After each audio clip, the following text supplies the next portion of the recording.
Lição 10. Missão em favor dos não alcançados. Terça, 5 de dezembro. Tema de hoje: Paulo e o Deus desconhecido.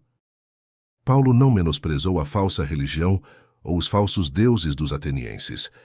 Ele reuniu os pontos positivos encontrados, ainda que fossem poucos, e os explorou ao máximo. O que Paulo estava fazendo na tentativa de alcançar aquelas pessoas com o Evangelho? Senhores atenienses, percebo que em tudo vocês são bastante religiosos. Paulo elogiou os pagãos.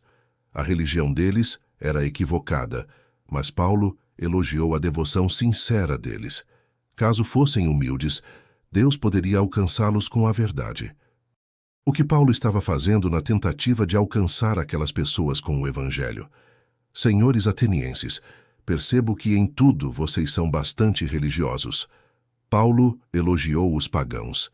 A religião deles era equivocada, mas Paulo elogiou a devoção sincera deles. Caso fossem humildes, Deus poderia alcançá-los com a verdade. Ele era de fato um especialista e tinha as respostas de que eles precisavam, porém não se apresentou dessa maneira, caso contrário teria sido rejeitado. Ele foi considerado alguém que se importava com as pessoas e desejava o bem delas.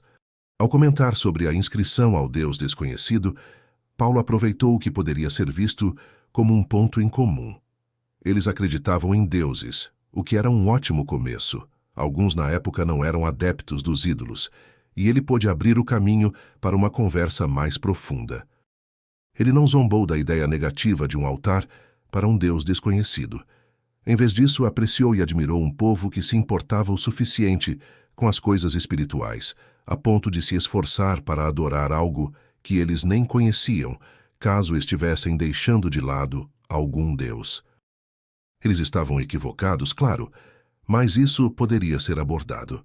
O importante no início era o fato de serem devotos em relação ao que compreendiam. Paulo reconheceu que o Espírito Santo poderia trabalhar com esse tema e então o explorou. Ele havia encontrado um ponto de discussão que despertaria o interesse deles. Essa foi a nossa lição de hoje. Se inscreva e ative o sininho.